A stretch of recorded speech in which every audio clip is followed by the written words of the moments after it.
Umuoka. Why fighting each other when the enemies are the door? Why the rancor? Why the hatred? Arise, Umuoka. Arise, Umuoka. Open your eyes, Umuoka. Why the quarrel? Why the rancor? Umuoka. War is coming, oh. Yele, yele, yele, yele. Umuoka, war has come. Yele, yele, yele, yele. Umuoka, war has come.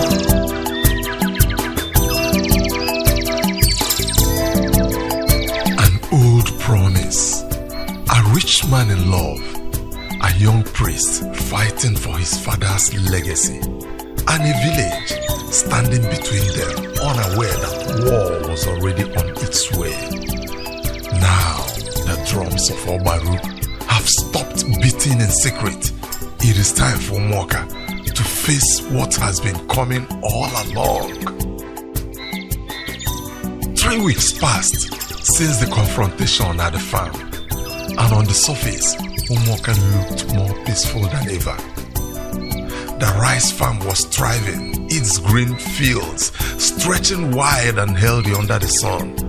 The electric fence hummed steadily every night, a comforting sound to villagers who once slept in fear.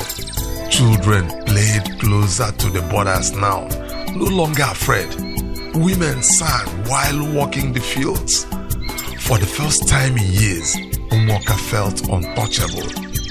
But peace, as the elders often said, is only silence before the storm. Adeze had not seen Ekweme since the night at the farm. He had withdrawn into his shrine, rarely appearing in public, only sending word through Obika for minor village duties. Some said though he was fasting, others whispered he was preparing something big. Adeze didn't know which to believe, but she couldn't shake the unease sitting quietly in her chest. "Do you think he's giving up?" she asked Kelechi one evening as they walked along the edge of the rice farm, the fence glowing faintly beside them. Kelechi shook his head slowly. Men like Ekweme don't give up. They wait. And when a man like that is quiet for too long, it usually means he's planning something. Adeze sighed, wrapping her arms around herself despite the warm evening air. "I wish this was simple. I wish I could just choose you and everybody will accept it, and that will be the end." Kelechi stopped walking, turning to face her fully. "Adeze, when this is over, when the danger from Ogbaru is gone, and the truth about this promise is settled, I will marry you properly, in front of your father, in front of the whole village. No secrets, no fear." Tears welled in her eyes, but before she could respond, a loud, frantic bell began ringing from the direction of the village square. The emergency bell. Both of them froze. That bell had only one meaning in Umuoka. Ogbaru was coming. Chaos erupted almost instantly. Villagers ran in every direction, some grabbing their children, others rushing toward the palace for safety, while the young and strong men grabbed whatever weapons they could find, machetes, sticks, hunting knives.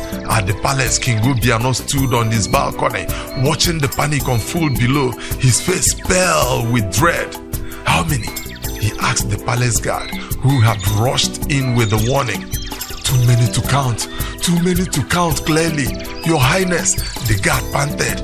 "They are approaching from the eastern hills, moving faster than we expected." The king's hands trembled slightly. Despite the fence, despite Kelechi's preparation, deep down he had always feared this day would come.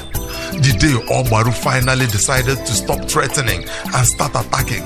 "Send word immediately, send word to Kelechi immediately," the king ordered, "and find the chief priest. Whatever quarrel exists between them must wait. Umuoka needs both of them now." At the farm, Kelechi was already moving into action before the messenger even arrived. Emeka, he shouted, running toward the control station near the fence. Activate full power on the fence. Get every guard positioned along the border now. Emeka rushed to comply, workers scrambling to their emergency positions.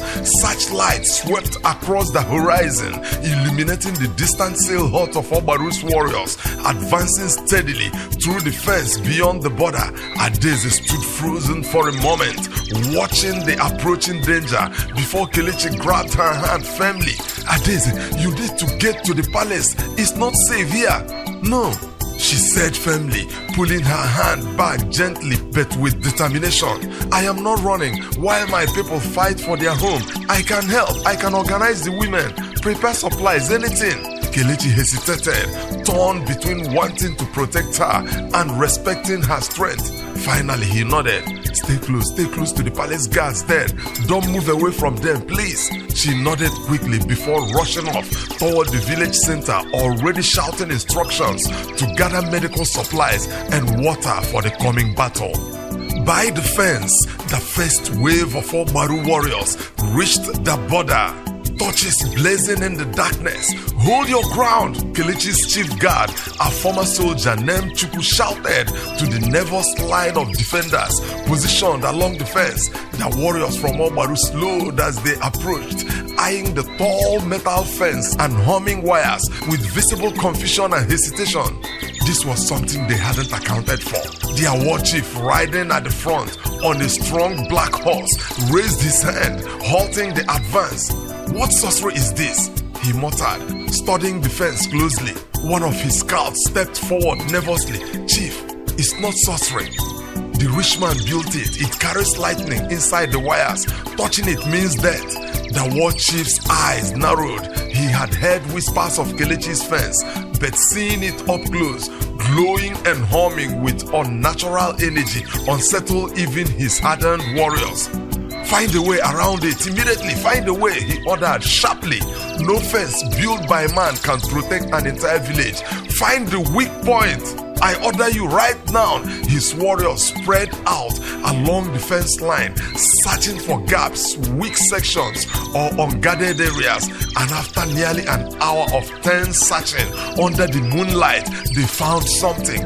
A section near the swampy edge, close to where construction had only recently been completed, where the wiring hadn't been fully secured yet. There! One scout shouted, the fence is weak there. The war chief smiled coldly. Attack there, break through, and the rest will follow. Back near the main gate, Kelechi received the panic report from Chukwu. Sir, they found the weak section near the swamp. If they break through there, they will flood into the village from the flank. Kelechi's mind raced. Reinforcing that section in time seemed impossible with the manpower they had. Just then, a figure emerged from the shadows near the shrine's direction, walking steadily toward the kiosk. Igbo, dressed fully in his ceremonial attire, staff in hand, his face set with unreadable determination. Kelechi, he said, his voice cutting through the noise and panic. I know where they are planning to break through. Kelechi turned, surprised. How? There's no time to explain. Ikweme interrupted. My father's original protection was never fully replaced by your fence.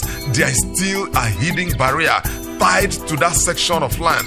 One only I can awaken, but I need time and I need your men to hold that position until I finish. Kelechi studied him for a tense moment, weighing trust against desperation. Behind the Ikweme, chants could already be heard, drifting from villagers, gathering nearby, praying for protection, unaware that their two rival heroes were about to face their greatest test together. Chukwu, Kelechi shouted firmly, get every available man to that weak section now.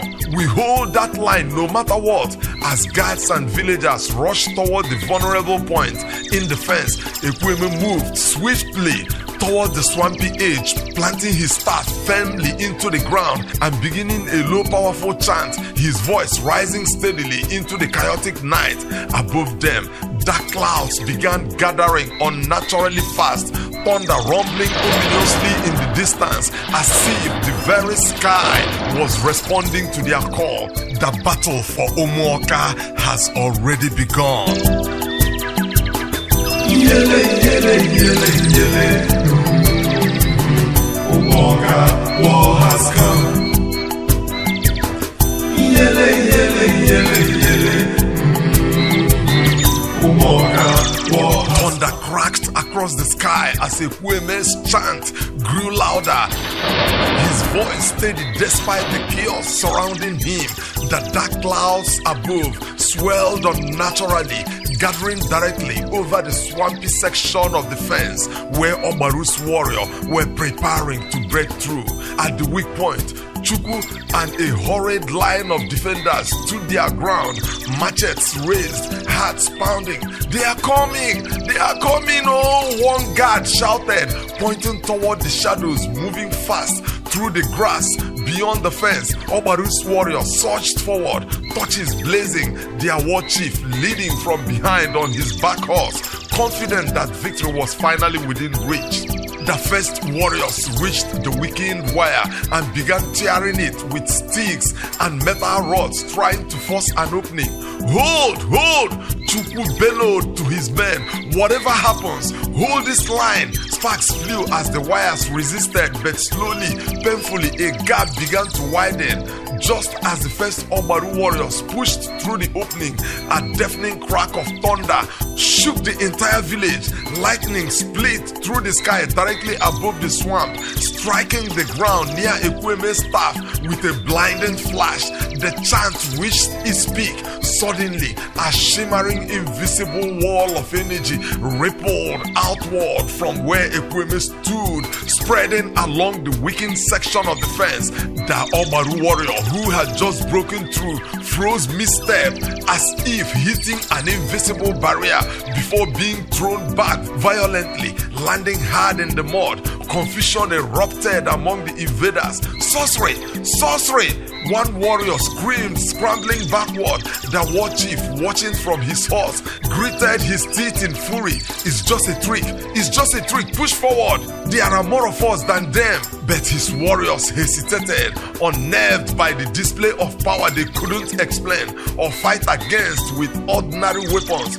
Meanwhile, near the main gate, Kelechi fought alongside his men, directing defense efforts while personally holding off warriors who attempted to scale the fence at weaker unlit sections. Kelechi! Adeze's voice rang out suddenly. He turned sharply to see her running toward the front lines, carrying bandages and water for wounded defenders, completely ignoring the danger around her. Adeze, I told you to stay back! He shouted, rushing to pull her behind the defensive barrier as an arrow whizzed past. I told you I wasn't going to hide while my people bleed. She shot back firmly, kneeling immediately to attend to a wounded guard nearby. Kelechi wanted to argue, but the fierce determination in her eyes reminded him exactly why he had fallen in love with her in the first place. Fine, he said, excelling sharply, but stay low and stay close to me.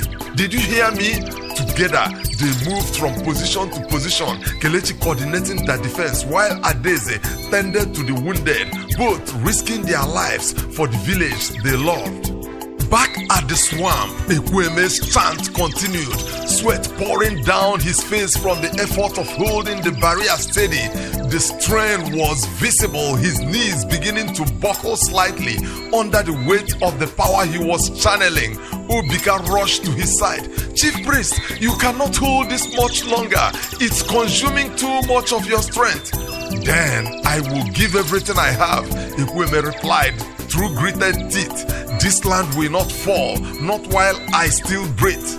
At that moment, the war chief, frustrated by his warriors' hesitation, dismounted his horse and charged forward himself, sword raised, aiming directly for Ekweme, hoping that killing the source of the barrier would break its power instantly.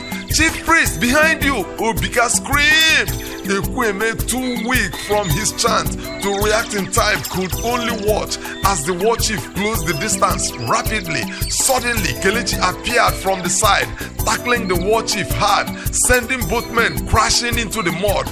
Just inches away from Ekwueme, the two men wrestled fiercely, the war chief managing to land a hard blow against Kelechi's ribs before Kelechi countered, disarming him and pinning him firmly to the ground. Yield, yield, Kelechi growled.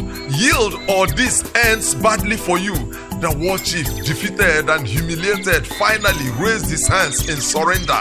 Seeing their leader defeated and faced with a barrier they could not break, Ogbaru's warriors began retreating in confusion and fear, dragging their wounded and their captured chief back toward the hills.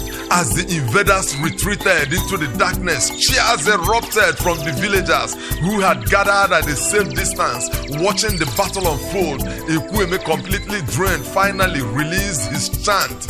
Collapsing weakly to his knees, Obika rushed to support him, while Kelechi, breathing heavily from the fight, turned to check on him.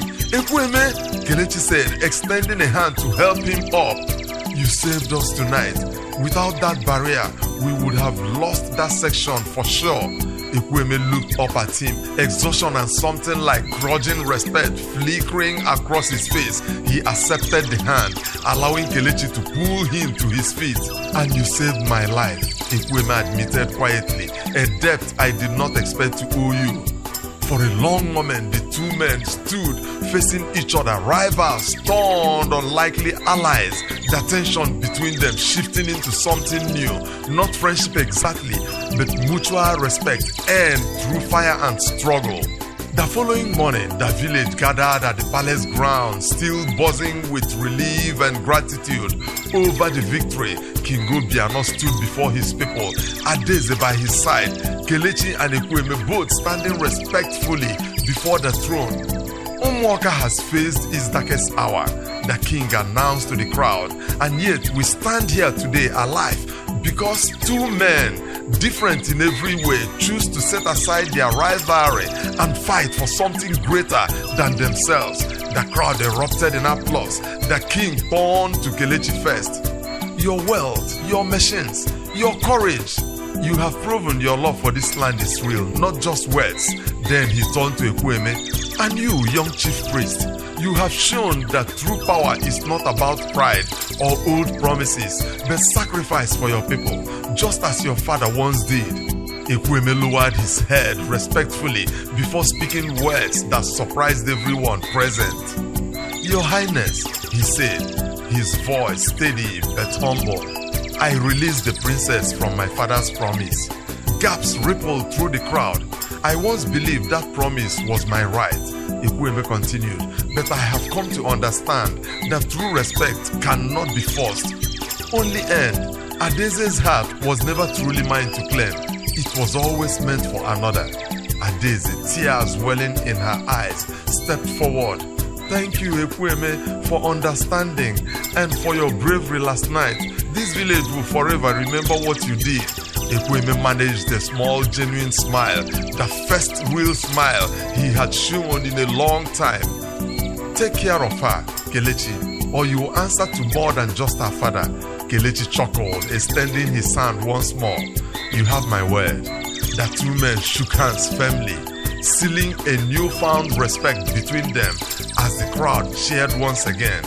Later that day, standing by the very rice farm that started it all, Kelechi knelt before Adeze, the golden field swaying gently around them under the warm afternoon sun. Adeze, he said, his voice full of emotion, I promised you once that I will come back and stand for you. With everything I have built a farm, I have built a fence, but none of it matters if I don't have you standing beside me. He opened a small box, revealing a simple, beautiful ring. Marry me properly, in front of everyone. No more secrets, no more waiting. Adeze, tears streaming freely down her face, nodded without hesitation. Yes, Kelechi, yes, 1,000 times, yes. The villagers who had gathered nearby erupted into joyful celebration.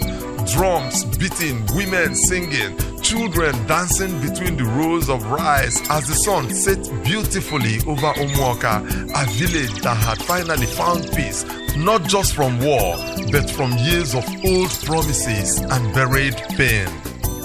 Months later, Umuoka thrived like never before. The rice farm expanded, feeding not just the village but neighboring communities as well.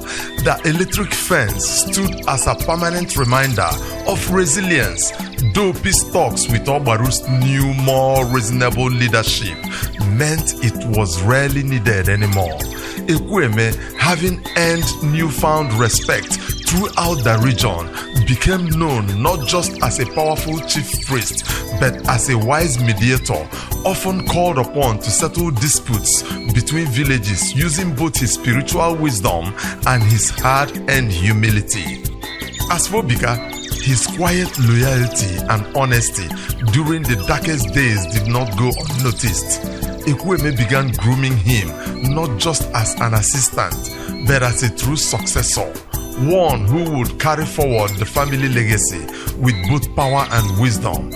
And on a beautiful morning, under a sky as clear and promising as the future itself, Kelechi and Adaeze finally married, not because of an old promise made by their fathers, but because of a new promise they made to each other, built on love, sacrifice, and unwavering loyalty.